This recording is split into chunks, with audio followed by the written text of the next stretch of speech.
नमस्कार दोस्तों, मैं पंकज द्विवेदी आप सबका द वैकेशनिस्ट ब्लॉग्स यूट्यूब चैनल पर स्वागत करता हूं। मैं आज आपको अपने रिव्यूज़ बताने आया हूं मिर्ज़ापुर सीज़न 3 के बारे में। जैसा कि आप सब जानते हैं कि ये अमेज़ॉन प्राइम पर आज से स्ट्रीम हो चुका है। 5 जुलाई रात को 12 बजे से स्ट्रीम हो चुका है। तो जो उम्मीदें थी सीज़न 3 से मुझे, वो पूरी नहीं हुई। सीज़न फर्स्ट जो था वो अल्टीमेट था और उसको मैंने जब देखना शुरू किया तो मैं रुक नहीं पाया। मैंने उसको एक रात में ही ख़त्म किया। सीज़न 2 में भी ऐसा ही हुआ, सीज़न 3 में भी ऐसा ही किया। तो ये जो एक इंटरेस्ट है ये बन रहा है इस सीरीज़ के साथ। गुरमीत सिंह और आनंद नैयर जी का जो निर्देशन है, जो डायरेक्शन है, वो बहुत अच्छा है, बहुत कसा हुआ डायरेक्शन है। और उन्होंने इस डायरेक्शन को सेम मेंटेन किया है जैसे फर्स्ट और सेकंड में किया था। तो उनके डायरेक्शन से मुझे कोई भी शिकायत नहीं है। शिकायत है सिर्फ कहानी से। कहानी ठीक चल रही है मगर उसके अंदर हिंसा और राजनीति को बहुत ज़्यादा मिक्स कर दिया गया है।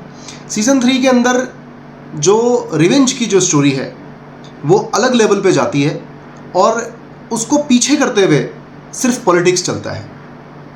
किसको किसको मात देनी है, एक सत्ता की लड़ाई चल रही है, एक कुर्सी की लड़ाई चल रही है।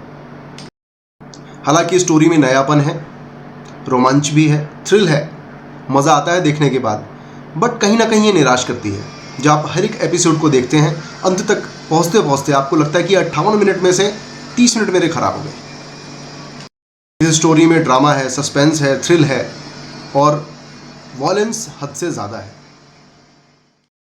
कालीन भैया का अभिनय, गुड्डू पंडित का अभिनय, शरद शुक्ला और गोलू, इनका जो रूपांतरण, इनका जो कैरेक्टरिस्टिक है वो बहुत सही किया है। बस इसके साथ भी चीज़ें मिक्सअप होती चली गई हैं। इस कहानी के अंदर सब कुछ मिक्स करने के चक्कर में इसकी खिचड़ी बन गई है। स्टोरी कुल मिलाकर ठीक है, स्पीड स्लो है, इसको थोड़ा फास्ट किया जा सकता था। बीच बीच में हर एपिसोड के अंदर लगता है कि ये स्लो हो चुका है। बहुत सारे ऐसे सीन हैं जो आपके लगातार 1 मिनट चलते हैं और जिनका कोई मतलब नहीं है, जिनको छोटा करके दिखाया जा सकता था, जिनको ज़बरदस्ती सिर्फ और सिर्फ एपिसोड का एक टाइम फ्रेम पूरा करने के लिए उनको खींचा गया है। ज़रूरी नहीं है कि उनको 10 एपिसोड ही पूरे करने थे। वो चाहते तो कम एपिसोड में इसको ख़त्म कर सकते थे, या फिर 10 एपिसोड अगर पूरे करने ही थे तो उसमें कहानी को और बढ़ाकर और रोमांचक किया जा सकता था, इंटरेस्ट बनाया जा सकता था, जो नहीं बनाया गया है। और 2 सीज़न के मुकाबले में कुछ ऐसे कैरेक्टर्स जो सीज़न 1 और सीज़न 2 के अंदर बहुत कम दिखाए गए थे, जिनको बहुत कम स्पेस मिला था, उनको इस सीज़न में बहुत इम्प्रोवाइज़ किया है, उनको इम्प्रूव किया है, उनको काफ़ी जगह दी गई है। इस सीज़न में रॉबिन गुप्ता, जिसको हम एक्सपेक्ट कर रहे थे कि सीज़न 2 में इतना अच्छा किया था, उसको बहुत कम जगह दी है। जो जगह दी है उसके अंदर कुछ भी करने को नहीं दिया है उसको। उसके कैरेक्टर के साथ बिल्कुल न्याय नहीं किया गया है। साथ ही जो बीना त्रिपाठी हैं उनके साथ भी बिल्कुल न्याय नहीं किया गया है। ऐसा लगता है इनको ज़बरदस्ती एपिसोड्स के अंदर घुसाया गया है क्योंकि उनकी ज़रूरत थी कहीं कहीं पर, इसके लिए उसको ज़बरदस्ती लंबा खींचा गया है। बिना वजह उनके हर एपिसोड के अंदर सीन डाले गए हैं, सिर्फ ये दिखाने के लिए कि हाँ, ये कैरेक्टर भी सीरीज़ के अंदर चल रहा है। शरद शुक्ला का जो कैरेक्टर है सीज़न 1, सीज़न 2 और इस सीज़न 3 के अंदर भी, वो शुरू से दमदार रहा है। और इस सीज़न में मुझे ये लगता है कि शरद शुक्ला से मजबूत जो कैरेक्टर है वो किसी का नहीं है। शुरू से ही उस कैरेक्टर के अंदर चीज़ों को बैलेंस रखा गया है। वो एक एजुकेटेड, पढ़ा लिखा, बुद्धिमान इंसान है जो धैर्य से कार्य करता है, बुद्धिमानी से काम करता है और जब ज़रूरत पड़ती है तभी वो वायलेंस का सहारा लेता है। तो इस पूरी सीरीज़ के अंदर तीनों सीज़न में जो शरद शुक्ला का जो कैरेक्टर है मुझे बहुत बेहतरीन लगा है और इस सीज़न में वो छा गया है। गुड्डू पंडित के पागलपन और ड्रग्स के नशे में जो वह गलती करता है और जिस तरह से वह रॉबिन गुप्ता को मार देता है, ये जानते हुए कि वह उसकी बहन का प्यार है और वो शादी करेंगे, उसके परिवार को संभाल रहा है, तो ये जो डायरेक्टर्स ने दिखाया है ये कुछ हजम नहीं होता है। इतना पागलपन गुड्डू के अंदर नहीं है। बहुत सारी जगहों पर उसने बड़ी समझदारी का भी इशारा किया है, समझदारी का परिचय दिया है। बहुत सारी जगहों पर उसने समझदारी का परिचय दिया है। तो मैं उम्मीद करता था कि ये ऐसा कुछ नहीं करेगा, बट डायरेक्टर्स ने ये गलत किया कि रॉबिन गुप्ता को गुड्डू पंडित के हाथों मरवा दिया, वो भी एक छोटे से आवेश में आकर के। जिस तरह से गोलू गुप्ता भरत त्यागी के चंगुल से बाहर निकल जाती है, उसके लिए डायरेक्टर्स को बहुत बहुत बधाई।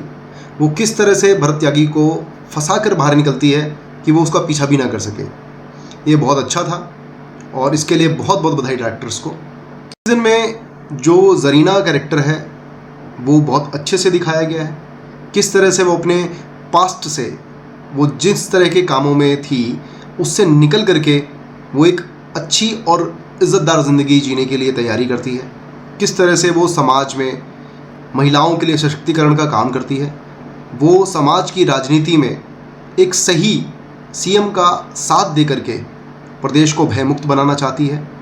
वो अपने लालच और फरेब के कैरेक्टर से बाहर निकल के एक अच्छे कैरेक्टर के साथ, रमाकांत पंडित गुड्डू के पिताजी, जिस तरह से वो दोनों सीज़न में अपने उसूलों पर चलते रहे, इस सीज़न के अंत में वो जिस तरह से निराश होकर टूट जाते हैं, वो उसूलों से को अपने छोड़ देते हैं और समाज में जिस तरह से लोग चल रहे हैं वो उसी लाइन पर चलने की तैयारी करते हैं, ये बहुत निराश करता है।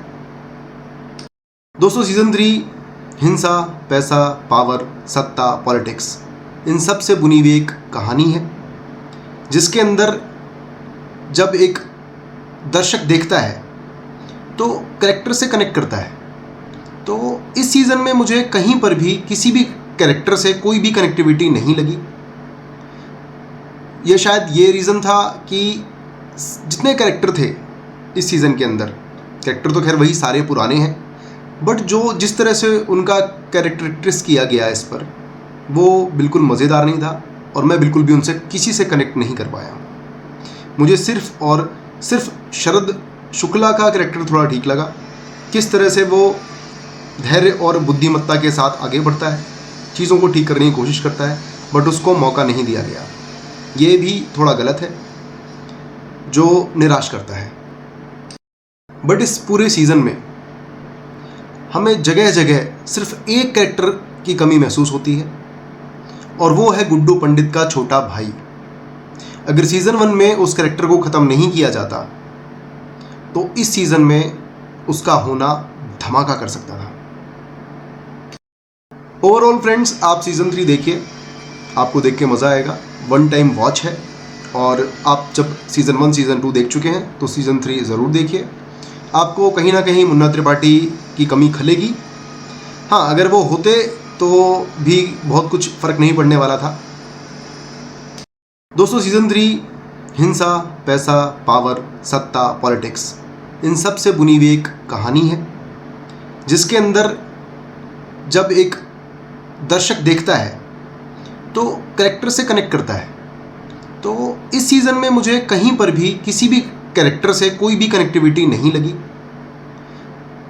ये शायद ये रीज़न था कि जितने कैरेक्टर थे इस सीज़न के अंदर, कैरेक्टर तो खैर वही सारे पुराने हैं, बट जो जिस तरह से उनका कैरेक्टरिस्टिक्स किया गया इस पर, वो बिल्कुल मज़ेदार नहीं था और मैं बिल्कुल भी उनसे किसी से कनेक्ट नहीं कर पाया।